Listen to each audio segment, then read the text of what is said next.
한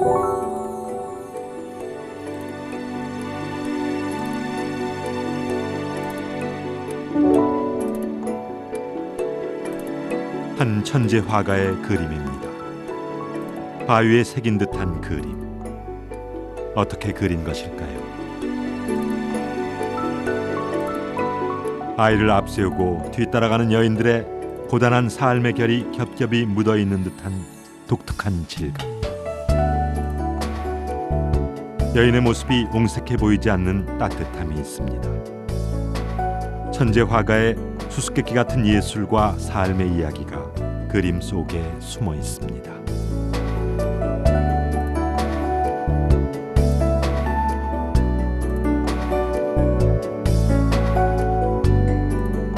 아무도 흉내낼 수 없는 아주 특별한 예술 세계를 창조한 화가.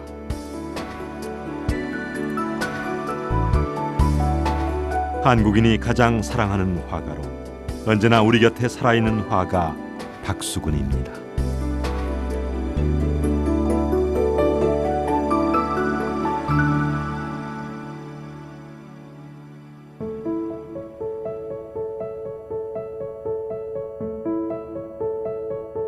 강원도 양구, 화가 박수근의 고향입니다.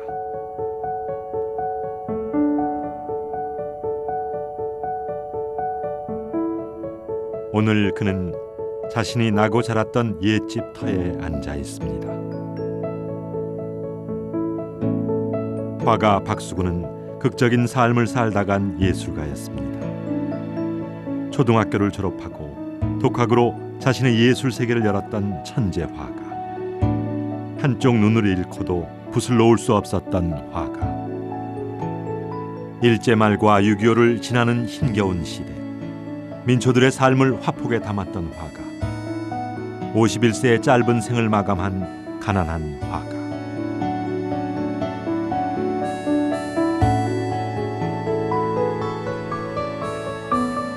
박수근 미술관은 그의 삶과 예술의 여정을 고스란히 기억하고 있는 공간입니다.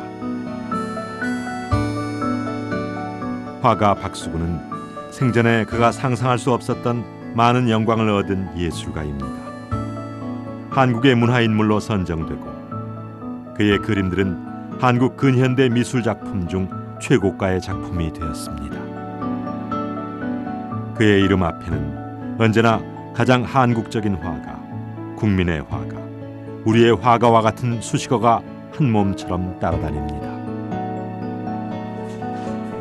화가 박수근의 기억의 창고에서 흥미로운 사실을 만날 수 있습니다. 박수근의 그림을 우리보다 먼저 사랑한 사람들이 있었습니다. 이 편지는 선생님 작고하시기 열흘 전에 이제 마가렛 밀러 여사가 쓰신 편지고요. 여기 내용에는 이제 선생님의 건강을 너무너무 걱정하는 그런 마음과 또 소형 갤러리에서 소형 그림이 판매되었다는 기쁜 소식이 들어 있고요. 또 다른 뉴욕의 어떤 갤러리에서 선생님의 전시가 열렸으면 너무너무 좋겠다고 그런 또 바람도 적혀 있습니다. 마가렛 밀러는 5, 60년대 화가 박수근의 그림을 가장 사랑했던 콜렉터였습니다. 50년대 중반 한국에 머물면서 박수근을 알게 됐고 본국으로 돌아간 이후에도 그의 그림을 수집하고 적극적으로 주변에 소개했습니다.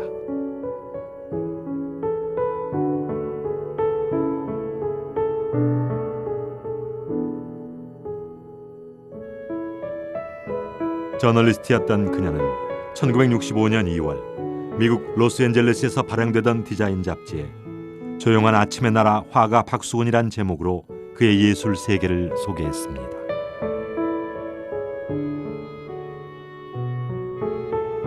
조용한 아침의 나라 한국은 안개와 평화로운 골짜기로 둘러싸인 시골 풍경을 떠오르게 한다. 분쟁과 재난의 나라. 하지만 한국인들에게 한국은 여전히 고향이자 조국인 것이다. 그들에게는 문화와 용기 그리고 보존하고자 하는 노력만이 남아있을 뿐이다. 그의 그림은 언제나 한국의 정서를 어루만져주고 있다. 그림을 보고 있으면 이 평온한 예술가와 한가하게 앉아 있는 것처럼 느끼게 된다.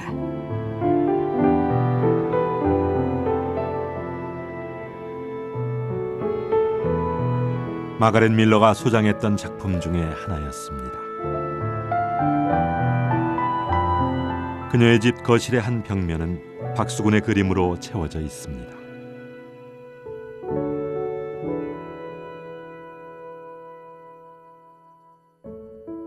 마가렛 밀러는 박수근 그림을 가장 잘 이해하는 콜렉터이자 후원자, 그리고 기쁨과 아픔을 함께 나누었던 친구였습니다.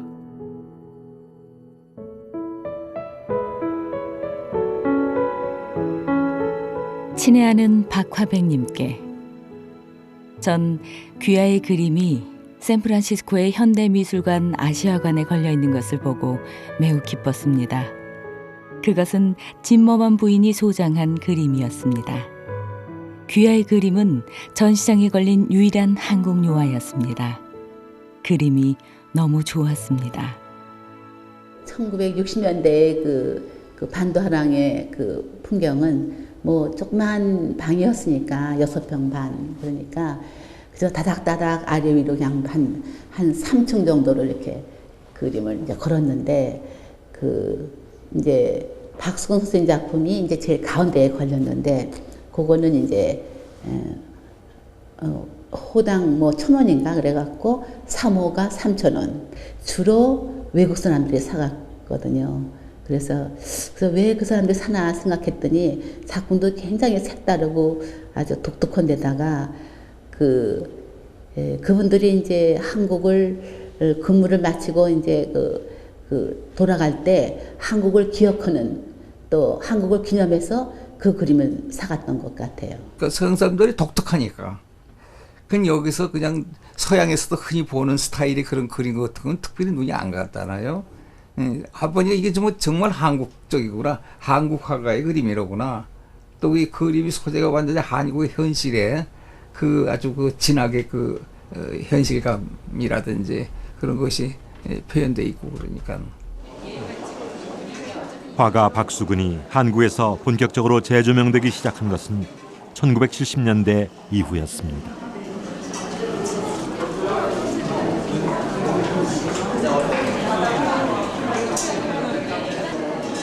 작고 소박해서 더 눈에 띄는 박수근의 그림입니다. 마가렛 밀러의 거실에 걸려있던 작품입니다. 화가 박수근에 대한 관심과 작품의 가치 평가는 시간이 흐를수록 더 높아지고 있습니다. 3,800까지 되겠습니다. 360만 원. 다음 53번째 박수근의 전쟁으로 폐허가 된 나라를 찾았던 외국인을 매료시켰던 그림. 50여 년이 지난 후 우리의 마음을 사로잡고 있습니다.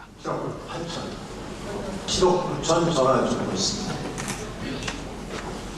7억 9천. 8억. 전화 다시 8억 1천여 적어주세요.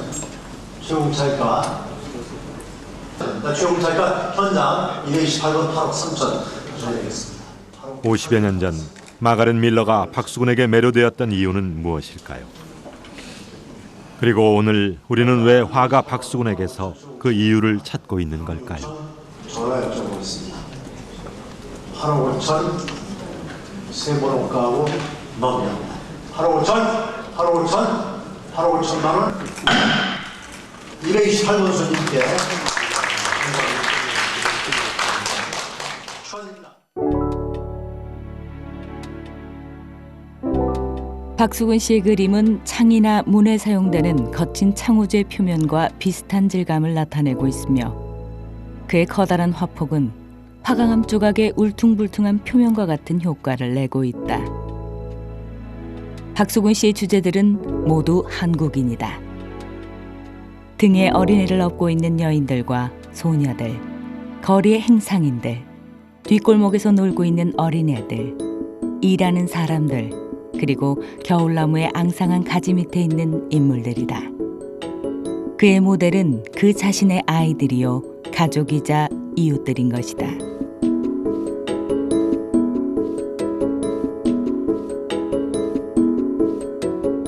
마가렛 밀러가 특히 좋아했던 작품입니다.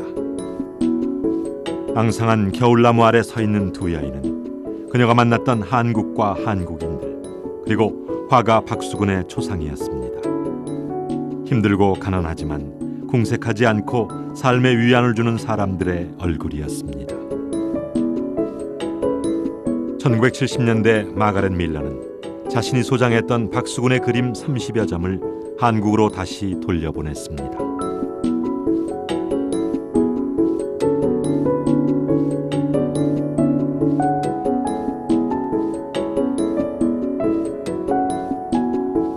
우리보다 반세기 앞서 화가 박수근을 사랑했던 외국인 콜렉터들의 그의 작품에 대한 평가는 흥미롭습니다.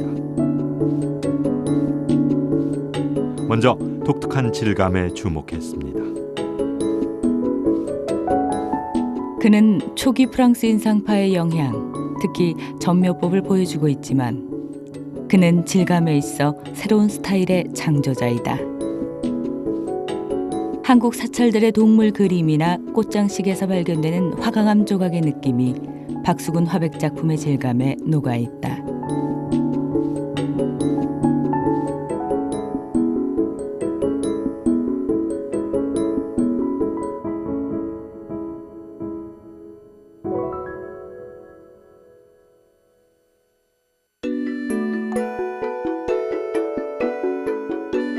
그의 주제는 한국과 전후에 살아가는 한국인들입니다. 전통과의 연결은 끊어지고 사람들은 미래에 대한 근심을 가지고 홀로 서 있는 것처럼 보입니다.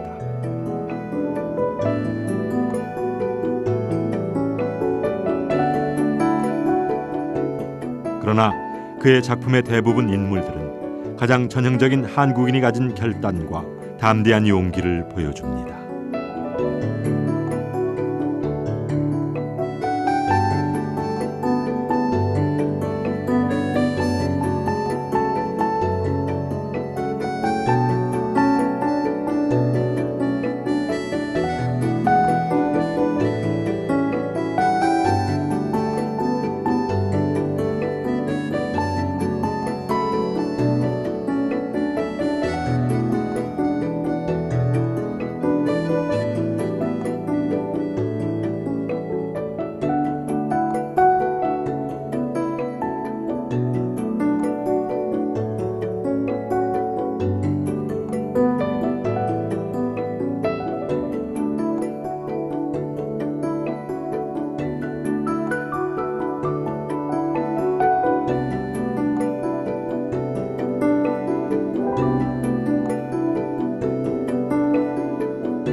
박수근의 고향 강원도 양구에는 그를 닮은 그의 나무가 있습니다.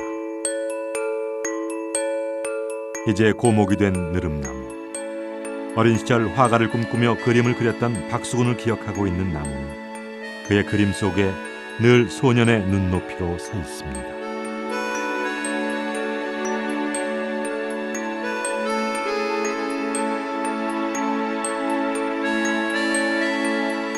가난. 7살 때 아버지가 광산 사업에 실패하고 그를 그림자처럼 따라다녔습니다.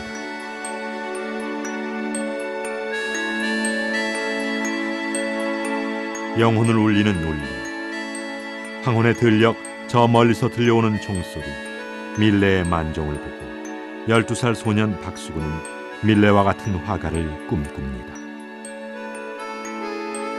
중학교조차 진학할 수 없었던 그는 힘겹고 외로운 독학의 길을 갑니다.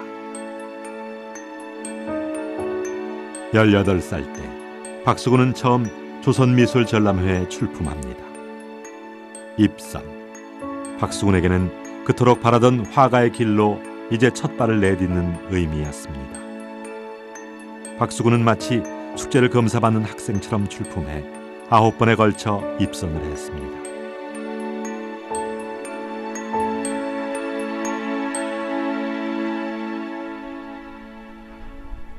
미술계의 흐름을 읽을 수 있고 자신의 그림을 공식적으로 평가받고 화가로서 인정받는 유일한 길이었습니다. 그림이 자신의 모든 것이었던 박수근에게 또 하나의 간절한 소망이 있었습니다. 사랑이었습니다. 박수근은 빨래터 먼발치에서 그녀를 처음 보았습니다. 여고를 나온 부잣집 딸과 가난한 무명 화가. 박수근은 고열에 시달리는 열병을 앓고 난 후 자신의 그림을 보여주면서 고백합니다. 나는 그림을 그리는 사람입니다. 재산이라곤 붓과 팔레트밖에 없습니다. 나와 결혼해 주신다면 비록 물질적으로는 고생이 되겠으나 정신적으로는 당신을 누구보다도 행복하게 해드릴 자신이 있습니다. 나는 훌륭한 화가가 되고 당신은 훌륭한 화가의 아내가 되어주시지 않겠습니까?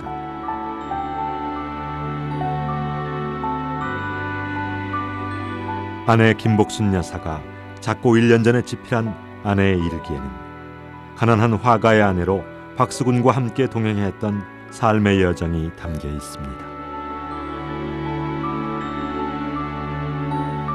외로운 화가의 길을 걸어온 박수근에게 아내는 같은 꿈을 꾸고 같은 길을 가는 동반자였습니다. 결혼 후 화가 박수근은 아내를 모델로 그림을 그렸습니다. 나는 만삭이었지만 하루 종일 쭈그리고 앉아 맷돌질하는 여인의 모델이 되었다. 저녁 때 일어서려면 다리가 마비되어 더 이상 움직일 수가 없었다. 그럴 때면 그이는 몹시 미안한 표정으로 이제 이 작품이 선전에 당선되기만 하면 당신도 보람을 느낄 거요 하며 위로의 말을 잊지 않았다. 우리 모두의 유일한 소망은 그이가 밀레와 같은 훌륭한 화가로 대성하는 것이었고 그렇게 되도록 전력을 기울여 내조하는 일이 나의 임무였다.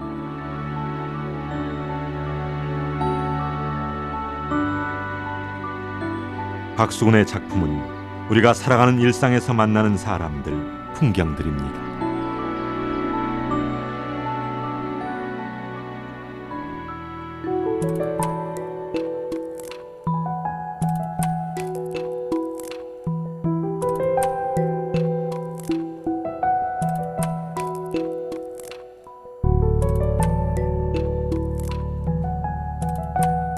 어려운 살림.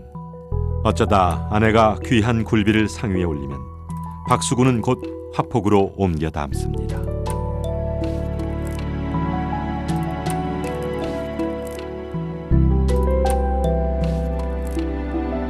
엽서 한 장보다 조금 큰 박수근의 소품입니다. 박수근 그림을 자세히 들여다보면 마치 숨은 그림 찾기를 하는 즐거움을 찾을 수 있습니다.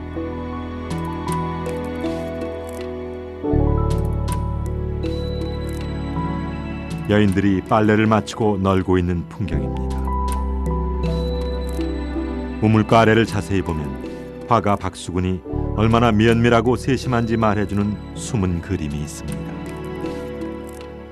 여인들이 방금 빨래를 했을 듯한 개울이 숨어 있습니다. 특수 렌즈로만 볼 수 있는 박수근 그림의 비밀입니다.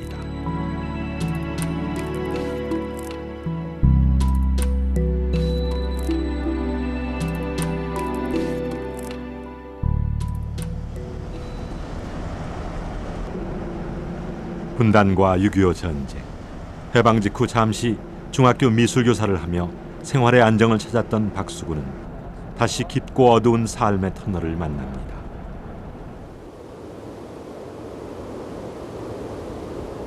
전쟁이 일어나자 아내는 남편의 신변을 걱정해 먼저 남쪽으로 내려보내고 1년 넘게 홀로 아이를 돌보며 지내기로 합니다. 나는 이미 죽을 각오를 했소. 남편 찾다가 죽으면 죽고.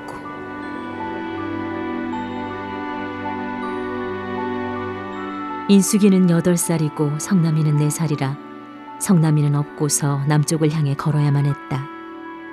중공군이 주둔하고 있는 곳에서 오리쯤 남쪽을 향해 갔는데 비행기가 조명탄을 떨어뜨리고 기관총을 쏘아댔다. 난데없이 총뿌리가 내 옆구리를 파고들었다. 키가 크고 둥근 모자를 쓴 유엔군이었다. 쥐레를 많이 파묻어 두었는데 어떻게 쥐레도 밟지 않고 아이들을 데리고 왔냐며 놀라워했다.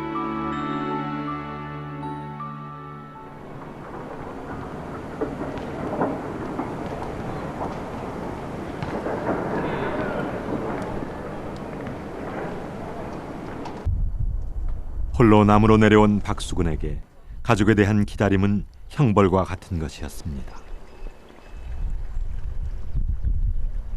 부두 노동자로 막노동을 하며 살아가던 그의 유일한 희망은 가족들이 무사히 사선을 넘어 아내 동생이 살고 있던 서울 창신동으로 찾아오는 것이었습니다. 그때 이제 아버지를 만나고 아버지는 그동안 이제 그때까지도 가족이 없었기 때문에 그 밤중마다 주무시면서 이제 벽에를 적시셨대요. 그 이제 외삼촌이 그러는데 아버지가 일어나서 주무시던 그 벽에를 보면 이렇게 축축하게 젖어 있었다 그러더라고요. 그게 다 너희들 보고 싶고 엄마가 보고 싶어서.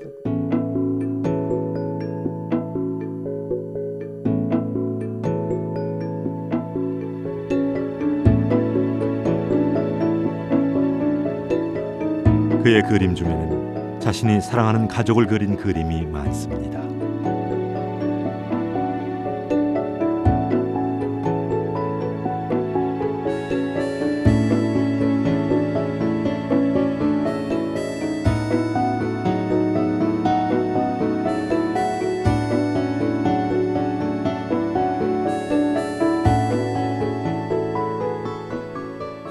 한 6, 7시간 제 기억으로는.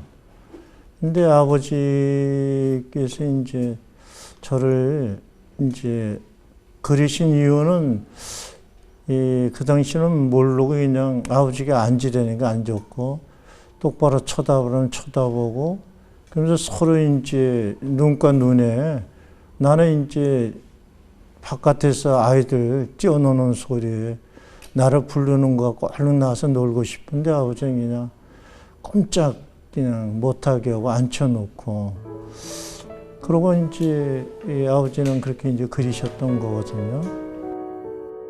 아들의 초상화, 기적과 같이 가족을 만나고 나서 박수근이 그린 첫 작품입니다.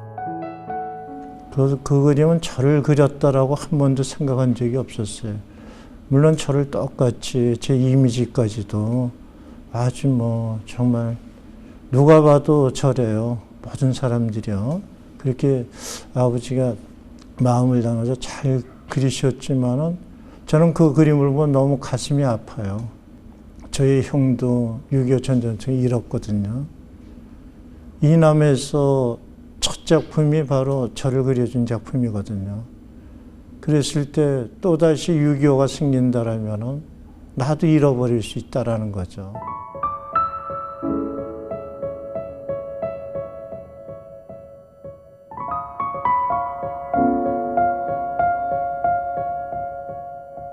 사랑하는 아내도 잃을 수 있고 또 사랑하는 아들 나도 잃을 수 있으니까 아버지는 어떻게 보면 마음 안에 아버지의 그 기억 장치에 다시 한번 요즘 얘기하면 하나의 칩 속에다가 저장해 놓은 것이 아니냐. 그래서 언제든지 누구든지 이런 아픔이 있으면 나도 아들을 잃었고 바로 내 아들이 아니라 그 시대의 6.25를 통해서 아버지가 표상으로서 나를 그려줬다라고 저는 이해를 하고 있었고 그렇게 알고 있었기 때문에 그것은 나의 초상이 아니라 그 시대의 초상이라는 거죠.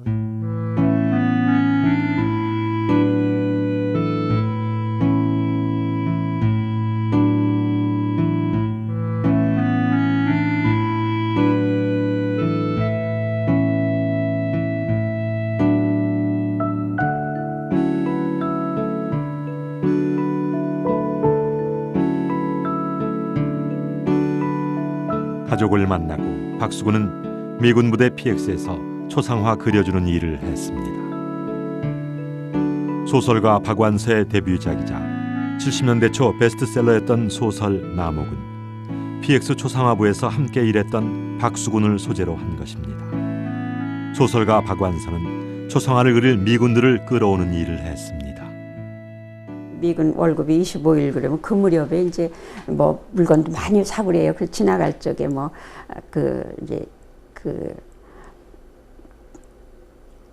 이제 쫄병들 젊은 애들이 이제 막 이렇게 건들건들하고 지나가면 뭐 그러면 그런 애들은 이렇게 젊은 여자하고 수작도 걸고 싶어 하니까 막 너 걸프렌드 있니? 뭐 너도 잘생겼다 막 이러면 돼요. 그러면 걸프렌드 있니? 그러면 걔네들은 이렇게 패스포트를 꺼내요. 우린 지금 우리도 사진이 쎄고 쎄을 때지만 그때 걔네들은 패스포트 속에 이렇게 펼치면 쫙 이렇게 하면서 뭐 가족 사진, 뭐 걸프렌드, 부모, 뭐 동생 다 나옵니다. 그럼 이게 되게 걸프렌드 그려요. 그러면 이제 이쁘다 그러고 막 그러면 이제 이제 그려달라고 그러죠. 뭐 싸다 그러고 이게 아주 넘버원 페인터라 그러고 막 그렇게 얘기를 하죠. 그러면 이제 그리고 그랬습니다.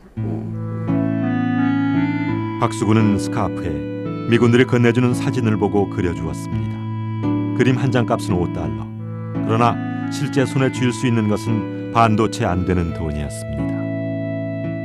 난 전혀 몰랐습니다. 네. 그리고 나중에 보니까 그 사람 말고도 미술대 학생도 있었고 간판쟁이 말고도 좋은 사람도 그 진짜 화가들도 있었는데 난 그걸 전혀 그냥 그 밑바닥까지 떨어졌다는 느낌 때문에 그 사람들 다 인생의 바닥 인생이다 막 이렇게만 생각을 했어요. 일괄적으로 내가 무슨 인부 취급하듯이 뭐 제가 아저씨 이래도 되고 나이가 뭐 아버지 뻘 되는 사람이니까 또 박 선생, 이 선생 그래도 되는 걸 박씨, 이씨 막 이러면서 그렇게 하대를 했어요. 그랬더니 그분 중에 한 분이 자기 화집을 하나 가져와서 보여줘요, 자기한테. 그게 일제시대 때 조선미술전람회라는 데서 입선인지 특선인지 했던 작품인데 그게 절구질하는 여인이라 내가 아주 명확하게 기억을 합니다. 그런 그 여인들이 시골에서 일하는 그런 그림을 자기 그림이다. 그래서 제가 깜짝 놀랐어요. 그래서 그분에 대해서 제가 어머 이런 분도 여기 있었구나. 그분을 안 덕으로 많이 뭐 그런 또 좀 더 그 주위의 사람들에 대해서도 이해를 하고 넓이 보고 그러니까 거기 생활이 훨씬 행복해졌죠. PX 초상화부에서 일한 지 1년여 만에 박수근은 창신동에 집을 마련합니다. 10평이 조금 넘는 작은 집. 마루는 그의 화실이었습니다. 이젤조차 없는 화실. 박수근은 PX 초상화부 일을 그만두고 전업 화가의 길을 선택합니다.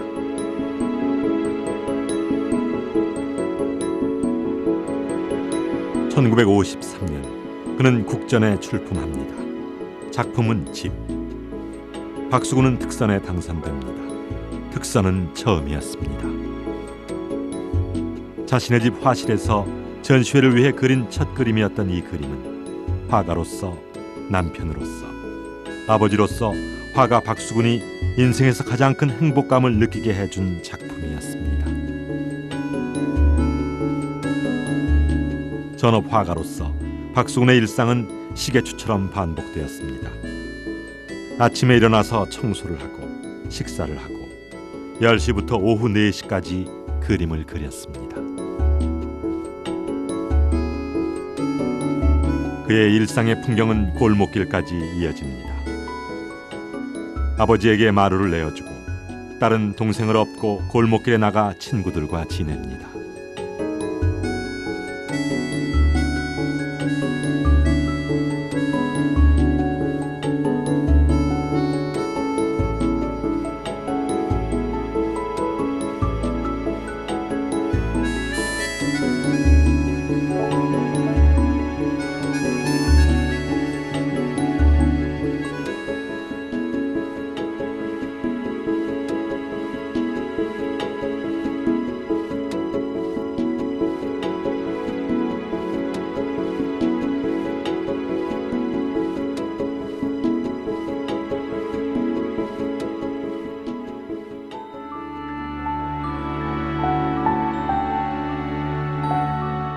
하루는 좀 일찍 들어오시더니 나는 외출해서 돌아올 때 우리 집 용마루만 보아도 내 집이 왜 이렇게 사랑스러운지 몰라 라고 말씀하신다.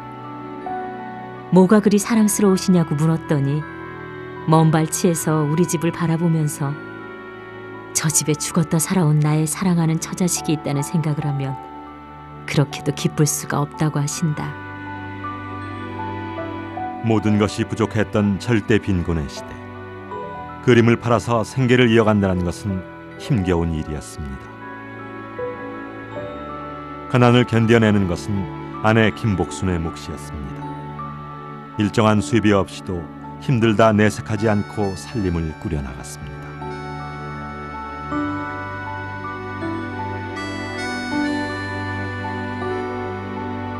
아내는 언제나 박수군의 하얀 고무신을 깨끗하게 닦아 대돌 위에 올려놓았습니다. 내 동생이 하루는 이 학교 갔다 오더니 어머니 오시란다 그래서 갔더니 이 어머니한테 송민이가 너희 집 뭐 해서 먹고 사니 그랬더니 꼬서 먹고 산다고 그랬다는 거예요. 그러니까 송민이 생각에는 뭐냐면 이 학교 졸업하고 나중에는 이제 이렇게 꼬서 먹고 사는 게 이제 인생살이다. 그럴 정도로 어머니가 옆집에 가서 쌀이 떨어지면은 한 대박을 꼬우면은 그 다음에 언제 갚겠다라는 약속을 하잖아요. 근데 그 날짜 그림이 안 팔리면은 어떻게 해요? 또 다른 데 가서 어머니 그 현명하고 똑똑하고 아주 그냥 그 믿음을 줄 만한 사려 깊은 그런 하나의 그 바지런함으로 설득을 해서 두 대박을 꼬아요. 그럼 한 대박은 갚고 한 대박은 또 먹는 거죠. 그렇게 하는 걸 이제 동생이 늘 보니까 아, 그냥 마치 인생은 꼬서 먹고 사는 거다라는 나름대로 결론을 내린 셈이거든요. 박수군의 그림은 그의 가족들에게 따뜻한 밥이었습니다.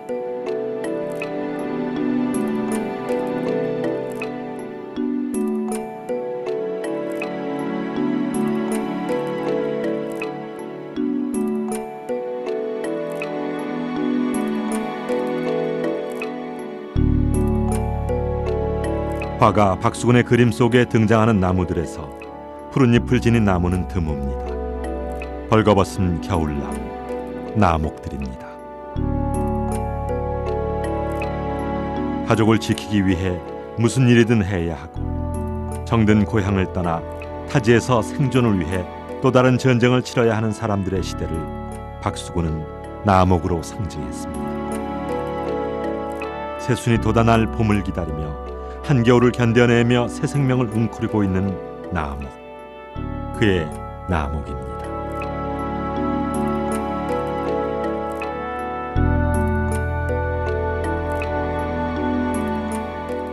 판도하기 전에 사람 없는 그 도시, 서울 도시의 그 을씨냥스러움, 헐벗음 이런 걸 생각할 적에 항상 그 그림 속에 어떤 그 헐벗은 나무 같은 것도 연상시키고 그렇지만 그래도 우린 봄의 희망 같은 걸 버리지 않았던 것 같고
명동.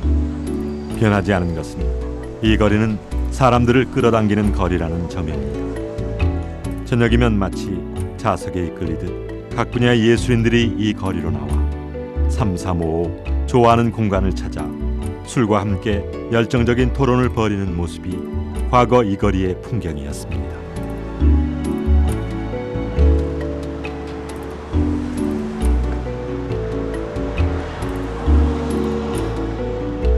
네 시까지 그림을 그리고 집을 나선 박수근이 명동으로 가기 전 먼저 들르던 반도화랑은 1956년 한국 미술에 관심을 갖는 주한 외교 사절과 미군 가족들이 모여 문을 연 상설 화랑입니다.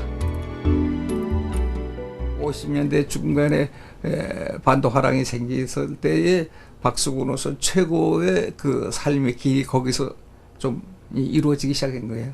조그만 것들이니까 이제 서양 사람들이 큰 부담 없이 사간다고 그러죠.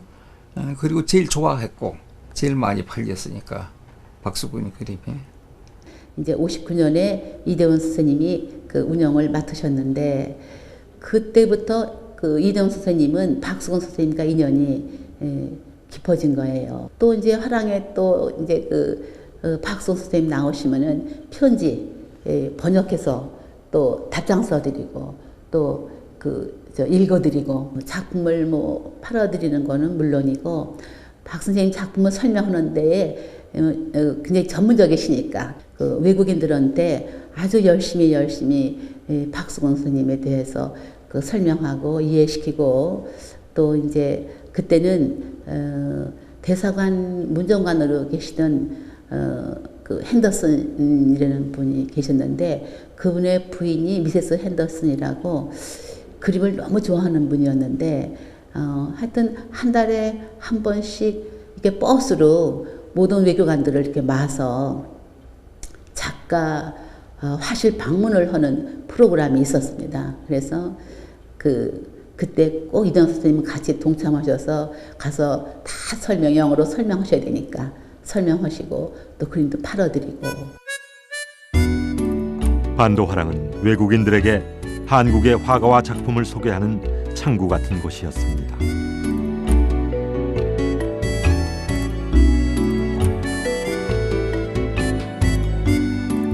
반도화랑에 들르는 일은 박수근의 일상이었습니다. 박수근 작품에 특별한 애정을 가졌던 화가 이대원은 많은 외국인들에게 그의 작품을 소개했습니다. 그림을 보러 집으로 찾아오는 외국인들은 가족들에게 반갑고 특별한 손님이었습니다. 부엌에 들어가서 절대 나오지 말아라. 그리고 대청소를 하시고 막 음식도 준비하시고 그래요. 그리고 우리는 이제 손님이 오실 쯤 되면은 이제 부엌에 들어가서 동생하고 성남이하고 둘이서 이렇게 앉아서 그때 부엌문이 이제 판자문이었거든요. 그러면 사이사이로 다 보여요. 그래서 거기서 눈을 이렇게 대고 보는 거예요. 근데 이제 외국 사람들이 키 큰 사람들이 이렇게 오는데 제가 참 이상한 거는 그 사람들이 신발을 그냥 신은 채로 마루로 올라가는 거예요. 그럼 그분들이 이제 여기저기 그림 보고 어머니가 이제 만든 음식도 차 이런 걸 대접받고 한참 이제 보시다 가면서 그림을 몇 점 사가지고 하시는 거예요. 그러니까 그 당시는 전부 다 어려웠어요. 그러니까 이제 그 6.25 지나고 막 보릿고개가 지나갈 때였으니까 사실 그림을 3,000원씩 주고 산다는 거는 보통 사람은 상상을 못 했어요. 저도 이상한 데 취직을 한 거예요. 반도화랑에 취직을 했는데 그림을 판다 그래서 아, 그림도 파는 거구나 하고 그때 저도 알았으니까. 예. 그러니까는 그때 그림을 참 팔리는 거는 굉장한 행운이죠. 그래도 꾸준히 박수근 선생님 작품이 인기가 있어서 평균 한 달에 한 2점 내지 3점 팔렸던 것 같은데 주로 외국 사람들이 사갔거든요. 60년대 들어서면서 박수근의 그림은 반도화랑에서 외국인들이 가장 선호하는 작품이었습니다. 박수근의 외국인 콜렉터 1호 마가렛 밀러는 박수근이 가장 힘든 시기를 함께했던 동반자였습니다. 당신의 그림은 너무 아름답고 좋습니다. 전 지금 당신께 너무 많은 신세를 진 것 같은 느낌입니다. 저는 친구들과 다른 사람들에게 늘 귀하의 그림들을 보여주고 있습니다. 조만간 그림 물감을 배편으로 보내드릴 것을 약속드립니다. 박수근은 과묵하고 자신의 작품에 대해 말로 설명하지 않는 인물이지만 그녀에겐 자신의 작품에 대해 일일이 설명하고 있습니다. 저도 그림을 그리지만 누가 이제 내 그림에 관심을 갖고 또 내 그림을 좋아서 사시고 그러면 굉장히 힘이 되잖아요. 그러니까 아버지도 그분이 굉장히 희망을 많이 주셨던 분 같아요. 그래서 그 마가레트 밀러는 우리 식구의 행복도 가져다 주고 아버지의 어떤 그 그림 세계에 그 걸음을 주는 역할을 하시지 않았나. 박수근이 작품 설명과 함께 보낸 그림 사진들입니다. 마가렛 밀러는 화가 박수근의 그림을 누구보다 가장 잘 이해하고 사랑했던 인물이었습니다. 박수근은 1957년 유네스코가 주관한 샌프란시스코 아시아 미술전, 1958년 뉴욕 월드하우스 갤러리 한국미술 전시회, 1959년 월드하우스 갤러리 한국화가 7인전 등 해외 전시회에 참가합니다.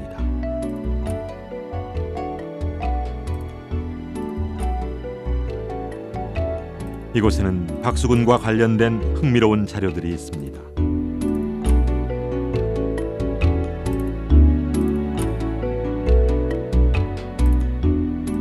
생전에 번듯한 개인전 한 번 갖질 못했던 박수근의 개인전 카다로그입니다.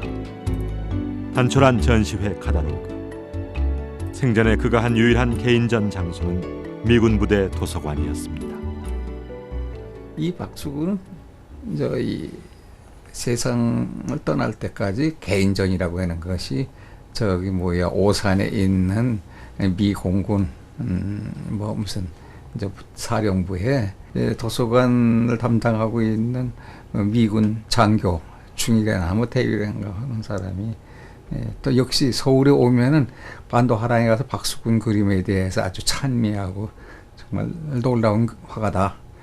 그러니까 가장 한국적인 화가다.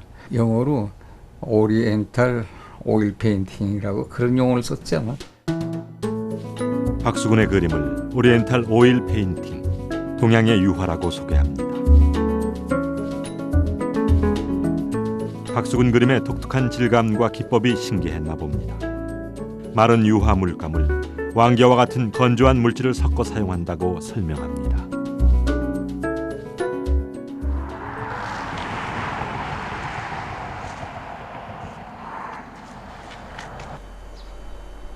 물감으로는 표현할 수 없고 왕겨와 같은 물질을 섞어야 가능하다고 생각했던 외국인들처럼 박수근이 창조한 그만의 독특한 기법은 어디서 어떻게 연유한 것일까요?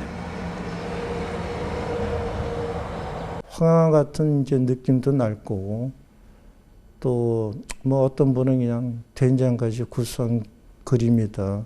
어떤 분은 뭐 누룽지 같기도 하고 어떤 분은 뭐 우리가 깔고 있는 몽석 같기도 하고 뭐 여러 가지의 이야기를 듣지만 그 중에서 이제 화강암에 이제 많이 비유를 해서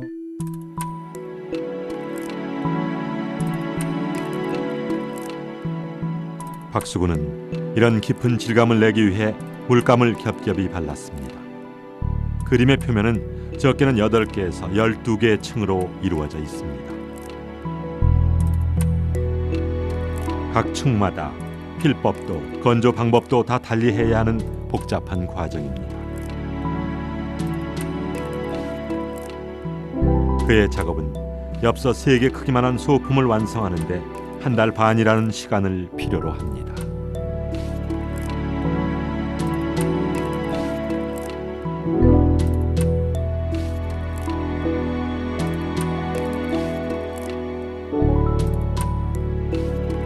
박수근이 창조한 기법은 단순히 천재 화가의 예술적 영감으로 얻어진 것이 아니었습니다. 박수근의 화실 한켠엔 신라의 토기가 놓여 있습니다.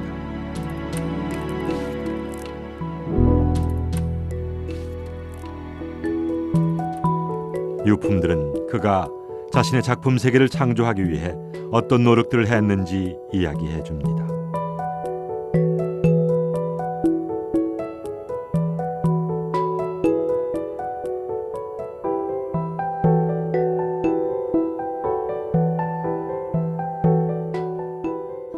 선생님의 그 유품 중에 가장 많은 것들 중에 하나가 그 탁본들이에요. 그래서 돌 조각의 탁본들인데 선생님이 경주나 이런 그 고유적지를 다니면서 돌 조각을 탁본을 하거나 또는 연적이나 막세 이런 것들을 이제 많이 수집을 하셨어요.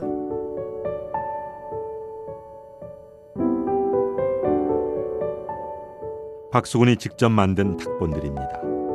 50년대 중반부터 그는 수시로 경주를 오가며 성물과 막새들의 탁본을 제작했습니다. 그리고 전통 문양과 인장들도 모았습니다. 인장과 탁본, 토기와 막새를 수집하면서 박수근이 찾던 것은 무엇이었을까요? 약간 그 핑크색 있는 화강암이에요. 이렇게 점점점. 그걸 직접 갖다 놓고 또 신라 토기 같은 거, 그런 기와장 같은 거 색깔, 그걸 갖다 놓고 그런 하나의 자연에서의 발현되는 그런 이제 빛과 정신, 그런 물성들을 되도록이면 소박하게 드러내려 노력을 하셨어요. 그는 일본의 미술 잡지들을 정기적으로 구독하면서 국내외 화단의 변화에도 깊은 관심을 기울였습니다. 박수근은 자신의 작품 색에 대한 화두와 고민스러운 문제들을 아주 특별한 방법으로 풀어갔습니다. 중요한 개념들을 노트에 정리한 것입니다. 소박성은 밀레와 같은 화가를 꿈꾸었던 박수근에게 가장 중요하게 생각하는 화두였습니다. 화가 박수근은 소박성을 꾸미거나 거짓없이 생긴 대로의 그대로임, 사람의 손을 대지 않은 그대로임이라고 정의합니다.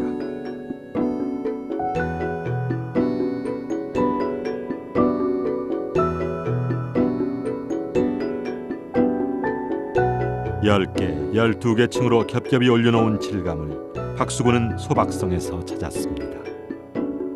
거짓없이 생긴 그대로, 사람의 손을 대지 않은 그대로, 소박함은 곧 자연을 의미했습니다.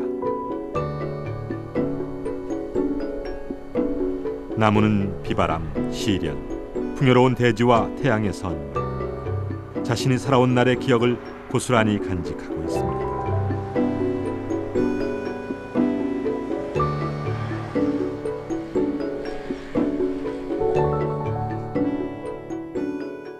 이 바위에 햇빛이 비친다, 비가 온다, 젖는다, 그러면은 꽃가루가 묻는다, 먼지가 묻는다, 열을 가해서 그것이 말랐다, 이러면서 자연에 일어나는 그런 색상이 아버지의 주저색인 그런 이제 이끼 낀 그 초록 그 기와장 같은 색, 자연으로부터 축출된 아버지만의 이 고유색이었거든요. 박수근이 작고 직전에 그렸던 미완성 작품입니다. 그는 어떤 작품을 구상하고 있었을까요? 아직도 6개 정도의 층을 더 덧발라야 비로소 화가가 그리려던 그림이 완성될 겁니다.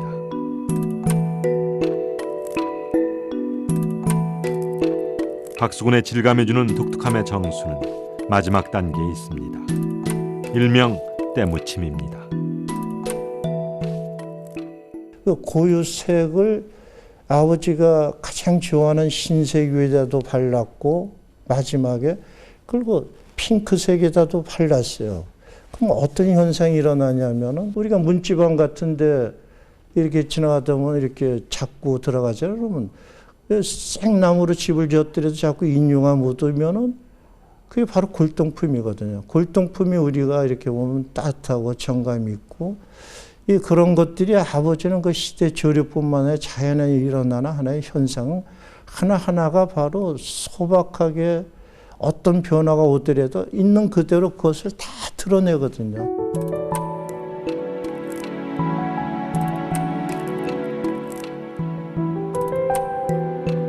이 흑돌담처럼 비바람을 맞아도 언제나 자신의 본래 모습을 잃지 않고 그대로 드러내는 것, 박수근이 만들어낸 층의 비밀입니다.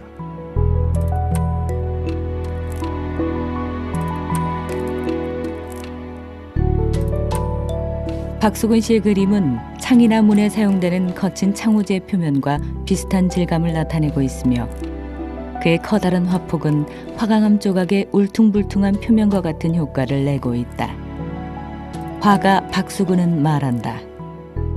나는 그림 제작에 있어 붓과 나이프를 함께 사용한다. 캔버스 위에 첫 번째 층을 충분히 바른 후 기름에 섞은 흰색과 다만갈색으로 바르고 이것을 말린다. 그 다음에 틈 사이사이에 각 층을 말리면서 층 위에 층을 만드는 것이다. 맨 위의 표면은 물감을 섞은 매우 적은 양의 기름을 사용한다. 이런 식으로 해서 그것은 갈라지거나 깨지지 않을 것이다. 그리고 나서 나는 검은 윤곽선을 이용한 대담한 필법으로 주제를 스케치한다. 시간과 공간, 박수근이 오랫동안 고민했던 화두였습니다. 공간, 횡으로 무한한 것. 시간, 종으로 무한한 것. 시간은 마음과 색이 합친 경계라 말합니다. 박수근의 그림에서는 공간이 어디인지, 시간이 언제인지, 누구의 얼굴인지 구별할 수 없습니다. 할아버지가 겪은 일제와 6.25, 그리고 내일이면 과거가 될 손자의 오늘이 마치 할아버지가 손자를 안고 있듯이 하나의 화면과 박수근의 층 속에 담겨 있습니다.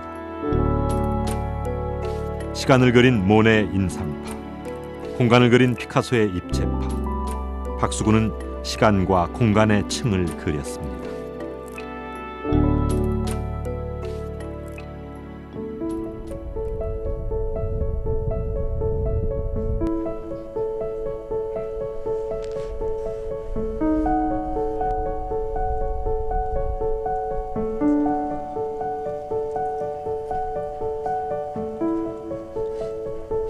화가 박수근이 겹겹이 쌓은 층 속에 담고자 했던 이야기는 무엇일까요? 화가 박수근은 이렇게 말한다. 나는 인간의 선함과 성실함을 그려야 한다는 예술에 대한 대단히 평범한 견해를 가지고 있다. 따라서 내가 그리는 인간의 이미지는 단순하며 다채롭지 않다. 나는 집에 있는 평범한 할아버지와 할머니, 그리고 물론 어린아이들의 이미지를 표현하는 것이 가장 좋다.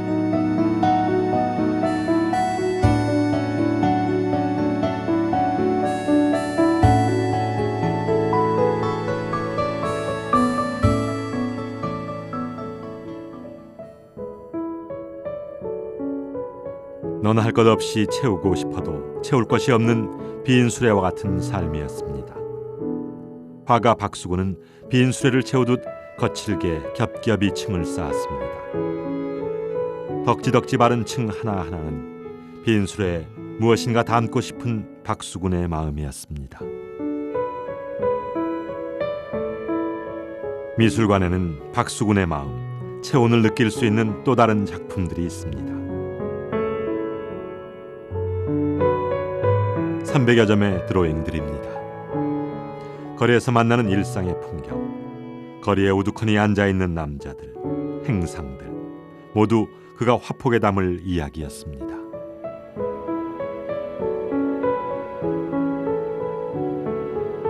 박수근은 늘 주머니에 수첩을 넣어 다니며 스케치했습니다.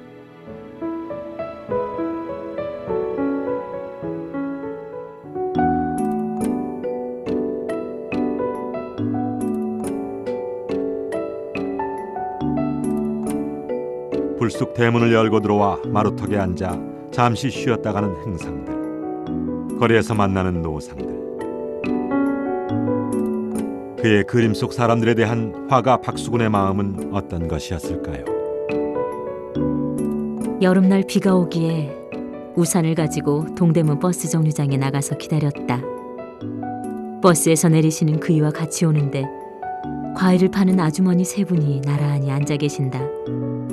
그 옆을 지나시다 아이들 과일을 사다 주자고 하시면서 한 아주머니에게 몇 알, 다음 아주머니에게서 몇 알 사시기에 내가 비 오는데 한 군데서 사시지 뭘 그렇게 여기저기서 사시느냐고 했더니 한 아주머니에게서만 사면 딴 아주머니들이 섭섭해하지 않아 하시면서 새 아주머니에게서 골고루 사셨다. 그이는 물건을 사실 때면 큰 상점에서보다는 노상이나 손수레, 광주리 장사에게서 사셨다. 전후에 고생을 겪는 이웃들을 늘 애처롭게 여겨 그분의 그림의 소재가 모두 노상에서 장사하는 사람들인지도 모르겠다.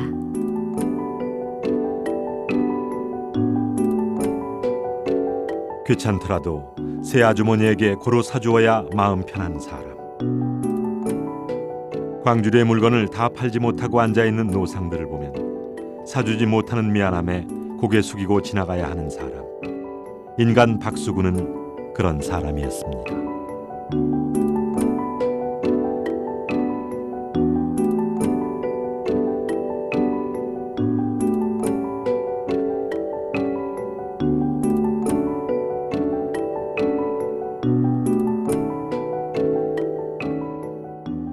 그 그림으로 자기 마음을 다 얘기를 해준 거죠. 그런 식으로. 그러니까 그게 전부 서민에 대한 사랑의 사랑이고, 그 남다르게 불쌍하게 보기도 하고, 도와줄 수 없나 도와주고 싶은 마음, 또 그리고 이걸 주변에서 모든 사람들이 이 현실 이거를 뭐라 그럴까, 관심 가져야 된다, 사랑을 베풀어야 된다든가 뭐 이런 마음들이 작품마다에 깔려 있는 거죠.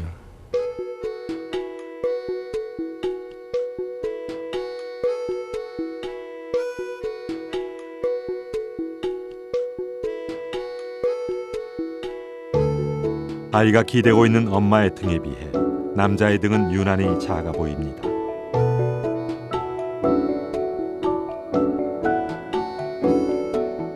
그림 속 남자들은 늘 여자보다 작게 앉아있는 모습으로 그려집니다. 한층에는 한순간에 삶의 터전을 잃고 거리로 나온 그들의 아픔을, 또 한층에는 아내를 노상으로 내보내야 하는 가장의 시름을, 그들이 살아온 날들, 살아갈 날들의 아픔과 기쁨을 마치 빈 수레를 채워주듯 화가 박수근의 마음이 층층마다 녹아 있습니다. 남자들은 우두커니 앉아있는 남자가 많아요. 그게 그 시대상이라고 생각합니다. 그렇게 일자리가 없었어요. 그분의 그림은 그 시대 남자들은 우두커니 놀 수밖에 없었고, 또 여자들이 부지런히 또 애 없고 엄마를 기다리는 소녀, 이런 게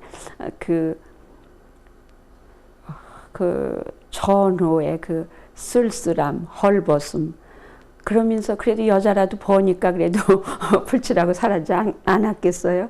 그런 쓸쓸함, 헐벗음을 그렸는데도 아름답고 또 희망이 보이는 게 예술의 힘이라고 생각합니다.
(1963년) 한쪽 눈을 잃고도 그는 마지막 순간까지 붓을 놓지 않았습니다. 박수근은 또 다른 설레임을 안고 이 마지막 사진을 남겼습니다. 마가렛 밀러의 기사와 그녀가 추진했던 뉴욕의 개인전에 소개할 프로필 사진이었습니다.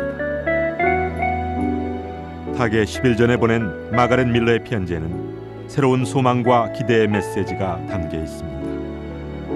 현재 여기서 그림 하나를 판매 중입니다.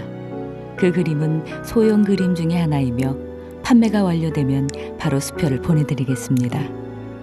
귀하의 그림이 그곳 갤러리에서 판매되었다는 소식을 접하고 무척 기뻤습니다. 만일 귀하가 뉴욕 딜러 미술 판매상들과 계약을 체결한다면 멋있는 일이 아닐까요? 그런 일이 조만간 귀하에게 일어나기를 기도하겠습니다.